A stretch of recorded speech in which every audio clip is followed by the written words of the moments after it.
Christos hayat merelos. Christ is risen from the dead.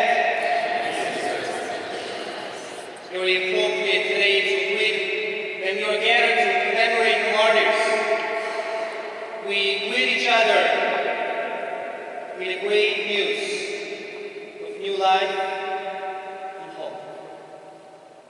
Your Excellency, on behalf of St. Armenian Church and Armenian community in Minnesota, I'd like to thank you for hosting this service and event to commemorate all the martyrs dedicated to 100th anniversary of Armenian genocide. We greatly appreciate opening the doors of this wonderful cathedral to commemorate the martyrs, which, by the way, was built exactly 100 years ago, in 1915. We commemorate the event that during what many churches were destroyed. And we commemorate 100 years later in a church that was built the same time.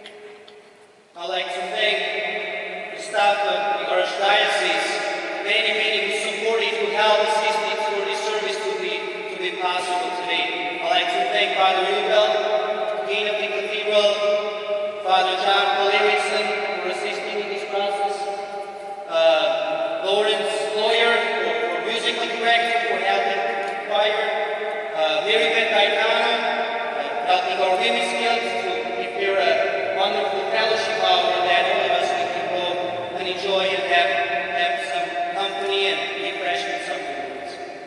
And of course, Father Eric Bradley. I have been working with Father Eric Bradley for many months already for this service, and thank you, Father, for being so patient. I'd like to thank Minnesota Council of Churches for co-hosting this event, particularly Reverend Peck Chamberlain. In February, Minnesota Council of Churches had a board meeting, and I was invited to that meeting. And they passed a resolution. They recognized the Armenian genocide, and they passed a resolution on 100th anniversary of the Armenian genocide. And they called for all their member churches to pray for the martyrs of faith. I'd like to thank many faith leaders who are present today, Bishop Gould, Bishop Pryor, and many members of local clergy, Meoga, Minnesota Eastern Orthodox Clergy Association, my Orthodox clergy brothers. And I would like to thank all of you for coming today to be with us, to commemorate all the martyrs of faith, Armenians, Assyrians, Armenians, Syrians, many Christians, many believers who died for their faith. To remember Armenian genocide that happened 100 years ago. To commemorate all the martyrs today. Because what happened 100 years ago is not that different what is happening from what is happening today.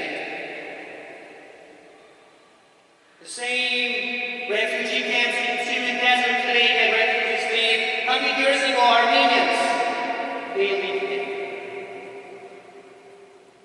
And when we look today at the pictures of refugees leaving their villages, their cities, their towns, and we compare with the pictures of the Armenian genocide, there's only one difference. The pictures today are colorful. Back then they were black and white. It's the same experience. And today we are gathered to commemorate, to celebrate the life of the martyrs, and to commemorate, and to remember, because it is important for us to remember what happened 100 years ago. And hope and pray that nothing like that will happen again. I am a descendant of survivors. Before I moved to the United States 4 years ago to be exact, my mother told me the story of my great-grandmother.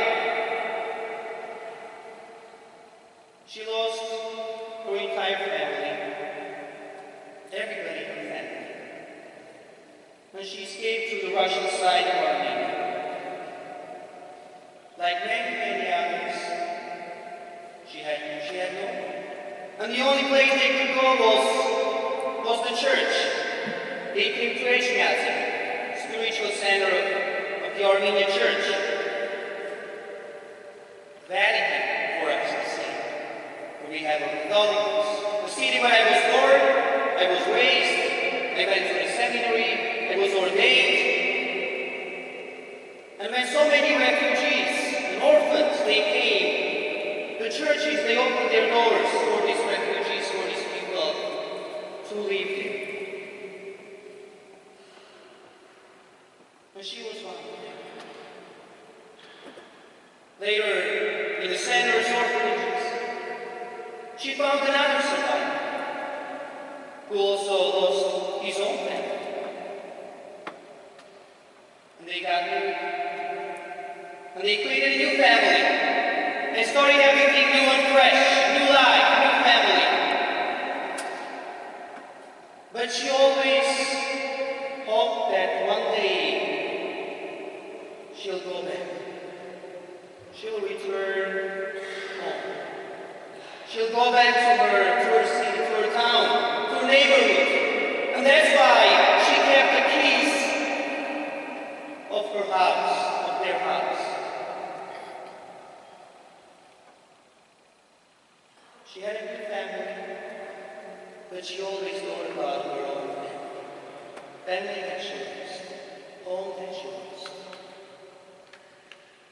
At the end of her life, she became mentally ill. Because when you go something like that, something dramatic like that, it's hard to think about that. She became mentally ill.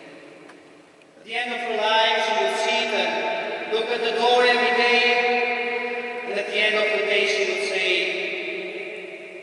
they didn't come today. They didn't come today. They didn't come today to take me home. Because the soldiers, they promised her that one day we'll come back and we'll bring you home one day. They didn't come today. After the genocide, my dear brothers and sisters, we lost everything.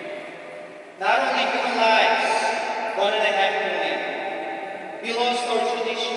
We lost our culture. We lost our churches, our schools, everything. We had to start everything new. Armenians in Middle East, they had to start churches again, schools, centers, organizations. Armenians in Soviet Union, the persecution still continued here. We couldn't do anything there. And we became people of different cultures. We lost everything, my dear brothers and sisters. But today we have an opportunity to return home. Go back, to return to our traditions, to our church, to our faith, to our culture, to our heritage, to our love for Christ. We were different before genocide, we were different after genocide. We have the opportunity, we have the keys to return. When she died, they buried the keys with her. Let us now bury the keys with us. And let us open the door and enter that home. Enter our home for faith, for culture, for love for Christ, for our church, for heritage,